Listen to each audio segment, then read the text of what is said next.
കണ്ണൂർ നഗരത്തിലെ വ്യാപാര സ്ഥാപനങ്ങളിൽ വീണ്ടും മോഷണം. കണ്ണൂർ യോഗശാല റോഡിന് സമീപത്തെ 2 സ്ഥാപനങ്ങൾ കയറിയ മോഷ്ടാക്കൾ പണം കവർന്നു.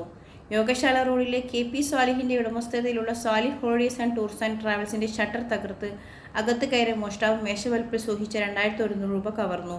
തൊട്ടടുത്ത K റഫീഖിന്റെ ഉടമസ്ഥതയിലുള്ള IPH ബുക്സിലും മോഷണം നടന്നു. ഷട്ടറിന്റെ പൂട്ട് തകർത്ത് അകത്ത് കയറിയ മോഷ്ടാവ് മേശവലിപ്പിൽ സൂക്ഷിച്ച 5000 രൂപ എടുത്താണ് സ്ഥലം വിട്ടത്. കടയുടെ പുറത്ത് സ്ഥിരമായി നാടോടികൾ കിടന്നുറങ്ങാറുണ്ടെന്ന് ഉടമ പറഞ്ഞു. ടൗൺ SI TM വിപിന്റെ നേതൃത്വത്തിൽ പോലീസ് സ്ഥലത്ത് പരിശോധന നടത്തി.